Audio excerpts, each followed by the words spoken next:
Graça e paz, irmãos. Deus abençoe a vida de vocês. Nós estamos aqui para continuar com o estudo de Neemias. Hoje chegamos no capítulo 11. Na minha Bíblia aqui fala que é a relação dos que habitam em Jerusalém, certo? Então eu gosto de sempre dar um título às mensagens, aos estudos, e semana passada nós vimos que o título foi Reforma Espiritual. Esse domingo nós vamos tratar dos ilustres desconhecidos. Ele vai do capítulo 11 de Neemias, versículo 1 até o 36. Então, em Neemias 11, identificamos alguns ilustres desconhecidos, os quais foram mencionados lá no capítulo 7, versículo 1 e 2. Eles compõem o voluntariado das pessoas com boa disposição e generosidade. Eram pessoas altamente dedicadas e haviam nesse capítulo, e pessoas trabalhando lá, 822 voluntários no templo. Isso era só no templo. Então, para você ver a dimensão de quanto trabalho, de quanta demanda tinha o templo naquela época.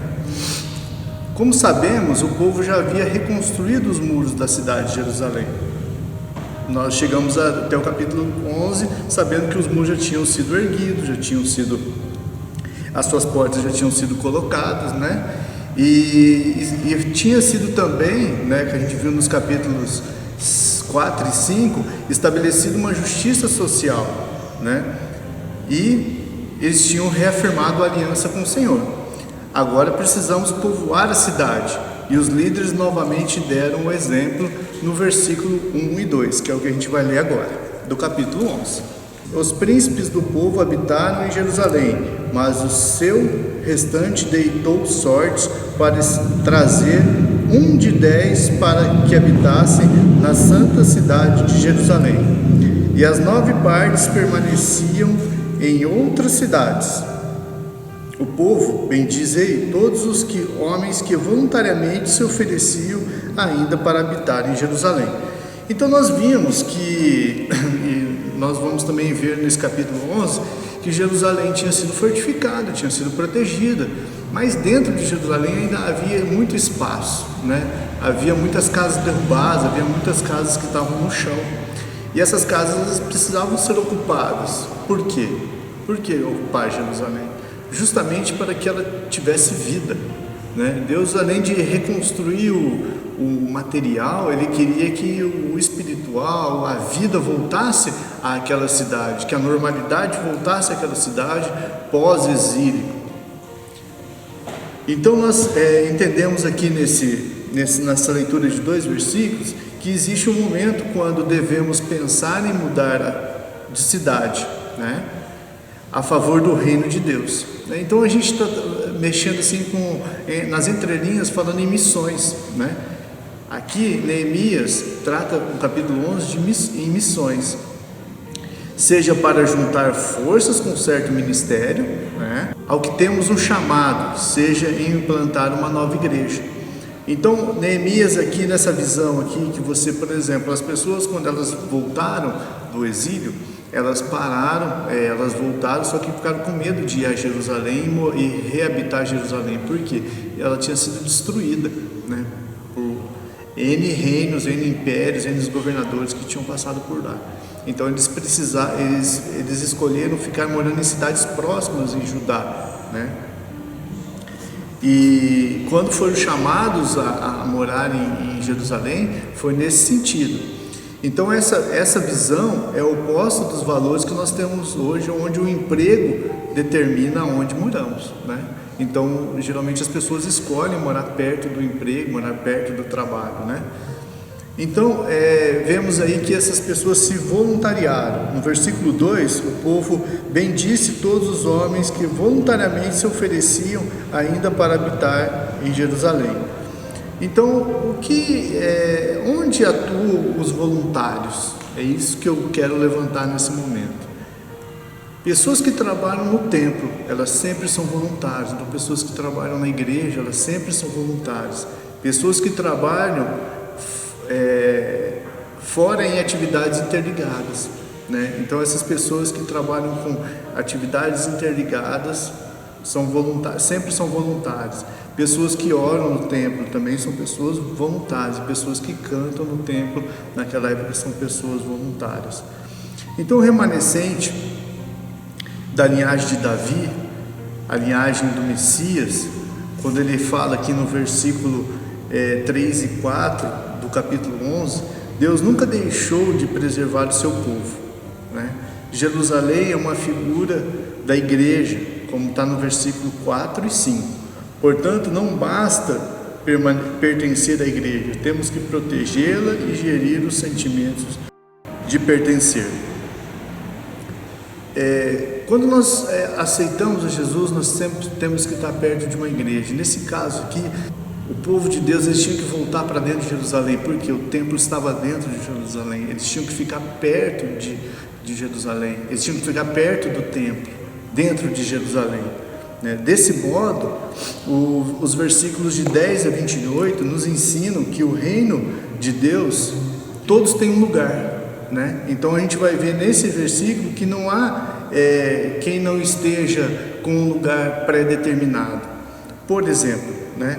Vamos ver nesse período que o povo existia os sacerdotes, né? Que eram responsáveis pelos aspectos gerais da casa de Deus. Existiam os levitas, que eram aqueles que cantavam e louvavam, tocavam os instrumentos. Tinham aqueles que cuidavam e vigiavam dos portões, aqueles que eram encarregados pelos serviços gerais do templo, que a gente vê aqui no capítulo 11 como servidores do templo, e para aqueles que se dedicavam à música, né, ao canto, que seriam os cantores, é óbvio, né? Então existe também um lugar para você no corpo de Cristo, como existia para esses homens aqui nessa época no templo, né? Então o capítulo 11 de Neemias, nas entrelinhas, fala que você tem um lugar no corpo de Cristo. Basta você se conhecer em Deus e também conhecer a igreja que você frequenta. No caso, nós metodistas temos vários cursos, e um deles se chama CDV. E nesse curso você vai descobrir o seu dom vocacional, né? Então, baseado nesse texto do capítulo 11 de Neemias, né, ele te chama a fazer este curso para você saber o seu lugar no corpo de Cristo. E continuando, irmãos, no capítulo 11, no verso 15 e 16, né, ele vai tratar de quem cuida da casa do Senhor. Então vamos dar uma lidinha neles aqui. Dos levitas, né, haviam vários aqui dentro, e eu gostaria de destacar uma pessoa, né, que é a pessoa de Asaf. Essa pessoa, Asaf, ele que compôs muitos salmos, entre eles os salmos 50 e dos 73 a 83. Então ele é mencionado aqui como um pai da família dos cantores, séculos depois de haver morrido. Ele ainda consta aqui. Então esse Asaf que é mencionado aqui, ele não estava vivo aqui, esse presente, ele tinha sido bem antes. E quando, digamos assim, ele deixou um legado para a família dele. Ele deixou que a família dele fosse sempre instruída na casa do Senhor e sempre levada a estar na casa do Senhor, a permanecer na casa do Senhor. Então essa família, esse grupo dos levitas, né, ele é um grupo selecionado para trabalhar justamente na casa de Deus, e ele teve um patriarca que foi o que incentivou essa permanência.